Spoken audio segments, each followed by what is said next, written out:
দেখুন তবে ভগবানের অশেষ কৃপা। কেন কৃপা বললাম? তার কারণ দেখুন যখনই গানটা শুরু হলো এত সুন্দর হাওয়া দিল, মনে হলো এই বুঝি ঝড় এলো বলে, কিন্তু ঝড় কিন্তু আসে একদম ভক্তের হরিনাম শোনার অনুকূল বাতাস। ভক্তের ভগবান, ভক্তের ভগবান পরিবেশটাকে শান্ত করে দিয়েছে, কিন্তু ঝড় বৃষ্টি কিচ্ছু হয়নি। আমরা সবাই শান্তভাবে বসে কীর্তন শুনতে পাচ্ছি। আসুন আমরা একটা ভজন গেয়ে আমার লীলার মধ্যে প্রবেশ করি। সবাই মিলে বাহুল্য বল রাধা রানী কে, শ্যাম সুন্দর কে, সবাই মিলে আমরা গাইবো রাখালে রাজা। যেহেতু বৃন্দাবনে যাওয়ার কথা হচ্ছে, তাই সময় অনুযায়ী গাইলে খুব একটা খারাপ হবে। সবাই মিলে গাই রাখালে রাজা বলে না, রাখালে রাজা বলে না, কোথায় ভিড়ে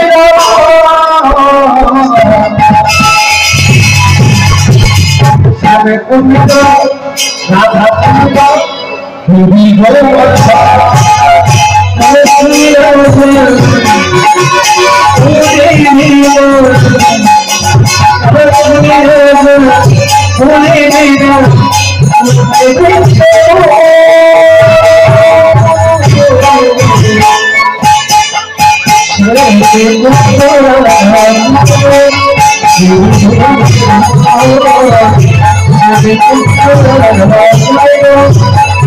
গোবর্ধা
ওদিকের হলো কি?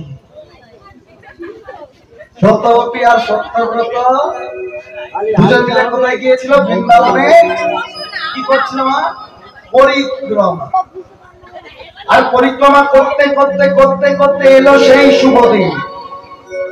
তাদের অপেক্ষা শেষ হলো কোন দিন মা? ওই রাধা কুণ্ডে স্নান করার দিন দেবী তুলসী কি বলে দিয়েছিল?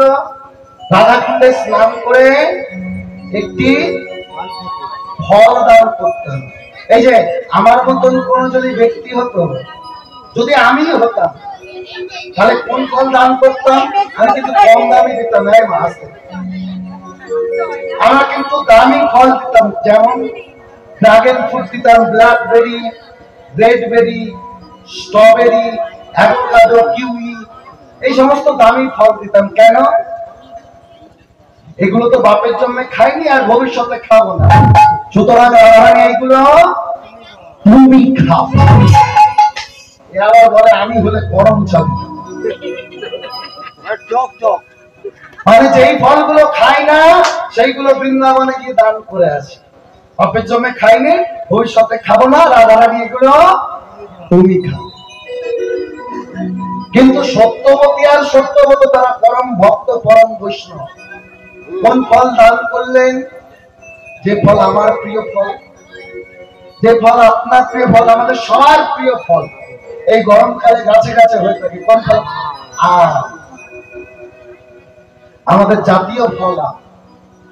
এই আমকে বলা হয় অমৃত ফল। বলছে আম ছাড়া জামাই ষষ্ঠী, লিচু আছে না? এই আম কিন্তু এই পৃথিবীর ফল নয়, আম হলো স্বর্গের ফল। স্বর্গ থেকে মধ্যে কে এনেছিল জানেন? জানেন না?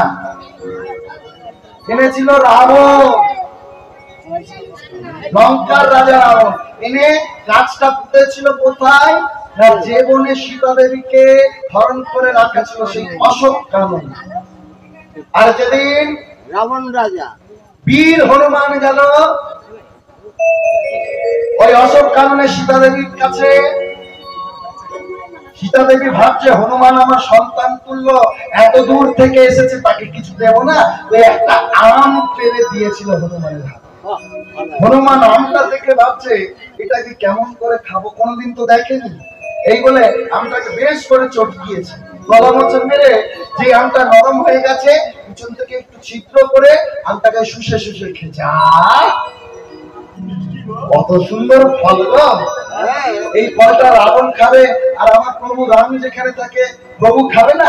এই বলে আমের আটিটাকে নিয়ে দিয়েছে এক ছুঁড়ে। আর ছুঁড়ে যখন দিয়েছে কোথায় পড়লো মনে হয়? আমার মনে হয় এসে আমাদের মালদা জেলায় পড়েছে। সেই জন্য মালদা জেলায় অনেক আম। ওদিকে গেলে দেখতে পাবেন আম বাগান আর আম বাগান, খাবার লোক মালদা। তাই বৃন্দাবনের রাধা কুণ্ডে সেই অমৃত ফল আম দান করলেন সত্যব্রত আর সত্য।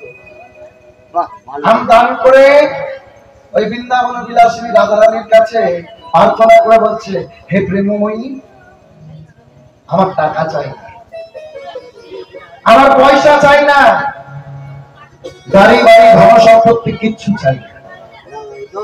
তুমি শুধু কৃপা করে, তুমি শুধু দয়া করে আমাকে একটি সন্তান দাও, যে সন্তান আমাকে দেখুক চাই না দেখুক তাতে কিছু যায় আসে না, সেই সন্তান যেন তোমার নাম করে, কৃষ্ণ নাম করে। এই প্রার্থনা করে তারা রাধাকুণ্ডে স্নান করলেন। স্নান করে তারা পরিক্রমা যতটা বাকি ছিল পরিক্রমা করছে। আর পরিক্রমা করতে করতে যেই না কালিন্দী যমুনার তীরে এসে উপস্থিত হলে, সত্যব্রত তো পুরুষ মানুষ স্ট্রং, কিন্তু সত্যবতী মায়ের আর চরণ চলছে, পাগলো ভারী, মাথাটা প্রচন্ড ধরেছে, তার সঙ্গে তল পেটে ব্যথা আর গা গুলাচ্ছে, বমি বমি ভাব। হ্যাঁ, কোন রোগের লক্ষণ মায়েরা? কোন রোগের লক্ষণ? হ্যাঁ, বুঝতে বাকি রইল না যে সত্যবতী মা গর্ভবতী হয়েছে। যেমন ভালো ফল দান করেছে, হাতে নাতে ফল পেয়েও গেছে। মহাজন লিখছে ওই কালিন্দী যমুনার কূলে গর্ভবতী হইল, কালিন্দী যমুনার কূলে গর্ভবতী হইল, কালিন্দী যমুনার কূলে গর্ভবতী হইল, কালিন্দী যমুনার কূলে গর্ভবতী হইল। তাদের যত দুঃখ কষ্ট ছিল সব ভুলে গেল, তাদের যত দুঃখ কষ্ট ছিল সবই ভুলে গেল, যত দুঃখ কষ্ট ছিল সব ভুলে গেল, তাদের যত দুঃখ কষ্ট ছিল সবই ভুলে গেল। আনন্দ ভরে না আনন্দ ধরে না, আনন্দ ভরে না, আনন্দ ধরে না, তারা হরি হরি হরি বলে আনন্দ ভরে না, হরি হরি হরি আবার হরি হরি হরি বলে আনন্দ ধরে না, হরি হরি হরি আনন্দ, হরি হরি হরি হরি আনন্দ, হরি হরি হরি আনন্দ ধরে না, আনন্দ ধরে না, আনন্দ ধরে না। এই যে যেমন ভালো ফল দান করেছে হাতে নাতে ফল পেয়ে গেছে, আনন্দে আত্মহারা তারা। আর এই গর্ভবতী অবস্থায় কিন্তু পরিক্রমা করা যায় না, সেই জন্য সত্যবতী আর সত্যব্রত দুজনে ফিরে এলেন তাদের গ্রামে। এই যে মা, এবার একটা প্রশ্ন করি, তাদের গ্রামের নামটা কি ছিল? কি ছিল? কাঞ্চননগর।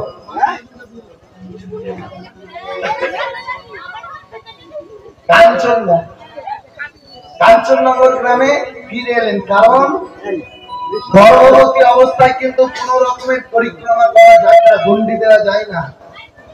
সেই জন্য সত্যবতী আর সত্যব্রত ফিরে এলেন ঘরে। শুরু হলো দিন, একদিন দুদিন করতে করতে পরিপূর্ণ হয়ে গেল 10 মাস 10 দিন। আর 10 মাস 10 দিনে কি হলো গো? মহাজনে লিখছে 10 মাস 10 দিনে কি হয়?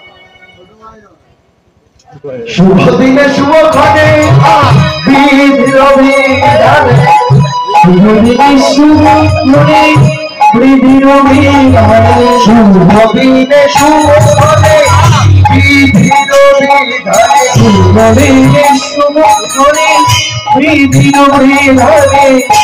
কি হয়েছে? কি হয়েছে মা? ডিস্টার্ব করছে না বাবা? শুভ দিনে শুভক্ষণে বিধির বিধানে কি হয়েছে? মানে কি হলো, ছেলে না মেয়ে হলো? যা হোক তো হয়েছে, কিন্তু কি হয়েছে সেটা তো জানতে হবে। ছেলে কি করে হবে? লক্ষ্য হিরাবে কন্যা সন্তান লোভিল জনম, কি করতে সাথে কন্যা সন্তান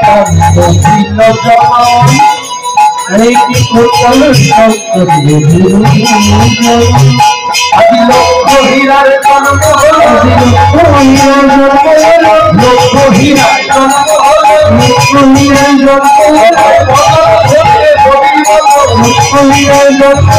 হরি হরি হরি হরি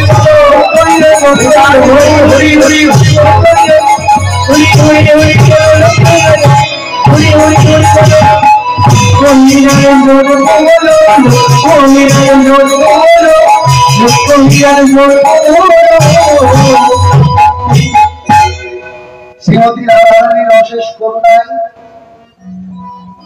বাবা মায়ের কোল আলো করে জন্ম নিলেন ফুটফুটে একটি সন্তান, পরবর্তীতে যার নাম হয়েছিল লক্ষ্য হীরা। কিন্তু বাবা মা কি নাম রাখলো? মেয়েটার যে 5 মাস বয়স হলো, ব্রাহ্মণ বৈষ্ণব আত্মীয় স্বজনকে ডেকে এনে হলো নামকরণের অনুষ্ঠান। 50টি প্রদীপ রেখে জ্বালানো, লেখা হলো 50টি নাম, জ্বালানো হলো 50টি প্রদীপ, 50টি অক্ষর লেখা। সব থেকে শেষ অব্দি চলল ল বর্ণের প্রদীপটা। কোন বর্ণ? ল। তাহলে ল দিয়ে নাম রাখতে হবে। ল দিয়ে একটা ভালো নাম বলুন দেখি।